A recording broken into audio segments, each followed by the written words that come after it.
샬롬 11월 4일 수요일 일상 묵상 시간입니다.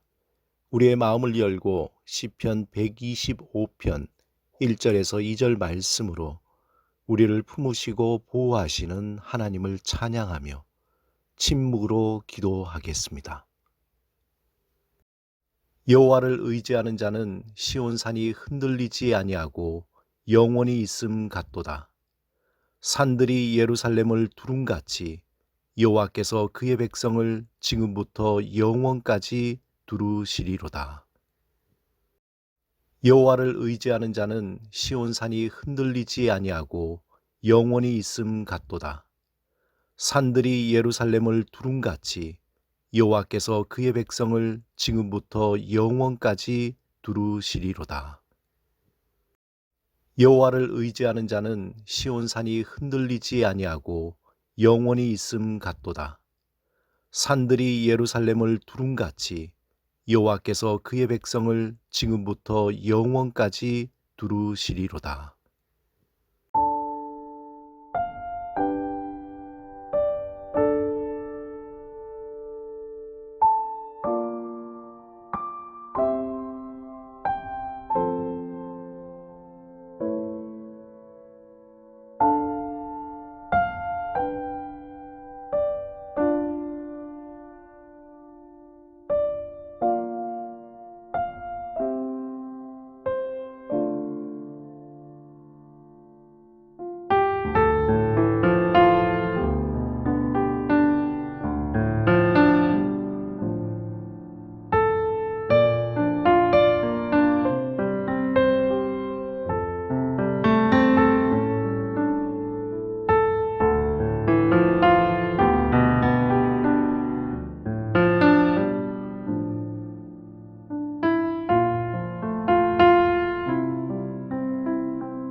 오늘 하나님이 우리에게 주신 말씀은 누가복음 16장 10절에서 12절 말씀입니다. 오늘 이 말씀을 통해 하나님이 우리에게 주시는 음성을 듣겠습니다. 먼저 말씀을 마음을 다해 3번 읽겠습니다. 지극히 작은 일에 충성한 사람은 큰 일에도 충실하며 지극히 작은 일에 부정직한 사람은 큰 일에도 부정직할 것이다. 만약 너희가 세속의 재물을 다루는데도 충실하지 못하다면 누가 참된 재물을 너희에게 맡기겠느냐? 또 너희가 남의 것에 충실하지 못하다면 누가 너희의 몫을 내어주겠느냐? 지극히 작은 일에 충성한 사람은 큰 일에도 충실하며 지극히 작은 일에 부정직한 사람은 큰 일에도 부정직할 것이다. 만약 너희가 세속의 재물을 다루는데도 충실하지 못하다면 누가 참된 재물을 너희에게 맡기겠느냐? 또 너희가 남의 것에 충실하지 못하다면 누가 너희의 몫을 내어주겠느냐? 지극히 작은 일에 충성한 사람은 큰 일에도 충실하며 지극히 작은 일에 부정직한 사람은 큰 일에도 부정직할 것이다.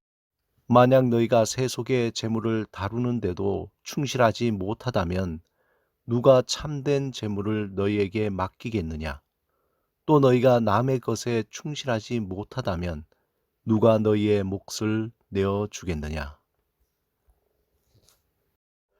가을이 깊어가고 있습니다. 모든 것에 열매가 맺히는 가을이 날이 갈수록 더 깊어갑니다.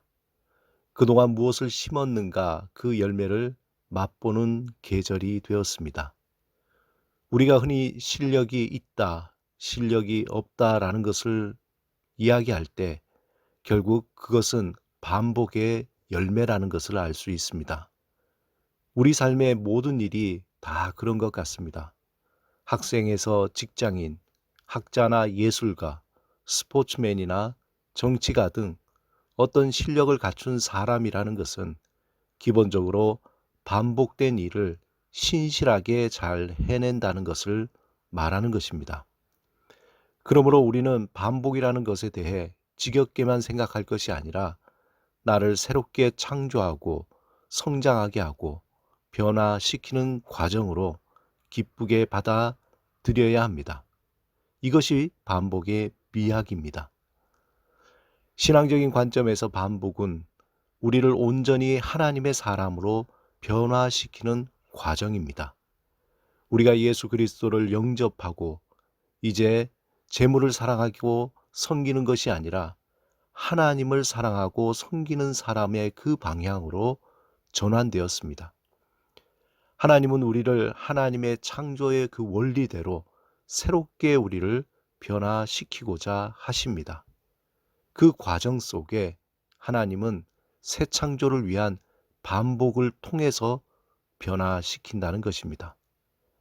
이러한 새 창조의 반복은 삶의 자리에서 기쁨과 고난과 또 슬픔과 소망 등 삶의 그 반복되는 과정을 통해서 하나님의 사람으로 조금씩 변화되어 갈 것입니다. 예수님이 오늘 본문 10절에서 하신 말씀의 중요한 핵심 단어는 충성입니다. 원문 헬라어로는 피스토스이며 영어로는 페이스풀입니다. 피스토스는 우리가 잘 아는 믿음 페이스의 말과 같은 어원에서 왔습니다. 한마디로 충성이라는 말은 믿음이 간다라는 말입니다. 그런데 어떤 일에 믿음이 간다는 것은 누군가 그 삶을 한 번 보고 알 수 있는 것이 아니라 반복해서 그 사람의 행위가 변함이 없이 일관성이 있을 때 하는 말입니다. 어떤 사람에게 일을 맡겼는데 한 번은 잘 할 수 있지만 반복될 때 그 사람의 성실성, 충성이 드러나게 됩니다. 만약에 충성된 모습이 없으면 불안해서 어떤 일을 맡길 수가 없을 것입니다. 모든 반복된 과정은 오랜 시간이 지난 후에야 진정한 결과를 알 수 있습니다. 우리가 무엇을 반복하든지 그에 대한 결과, 열매는 반드시 맺히게 됩니다. 특별히 날마다 하나님의 말씀을 듣고 그 말씀을 다시 곱씹어 묵상하는 시간이 그 어느 시간보다 영적 성장에 중요한 시간이 바로 그 이유입니다. 깊어가는 가을에 말씀과 더불어 날마다 하나님을 예배하는 삶이 반복될 때 그것이 우리의 삶의 일부가 되고 결국 온전한 하나님의 사람으로 풍성한 열매를 맺게 된다는 것입니다. 하나님이 우리에게 맡겨주신 소중한 일상을 귀하게 여기며 성실하고 겸손하게 살아가 반복의 능력과 열매를 경험하는 오늘이 되시기를 주님의 이름으로 축원합니다. 함께 기도하시겠습니다. 성실하신 하나님, 하나님이 성실하시듯이 우리도 주 앞에서 성실한 삶을 살게 하옵소서. 매일 반복되는 삶 속에서 하나님을 바라보고 하나님의 말씀을 묵상하고 하나님과 동행하며 하나님의 은혜와 능력을 경험하여 풍성한 열매를 맺게 하옵소서. 예수 그리스도 이름으로 기도드립니다. 아멘.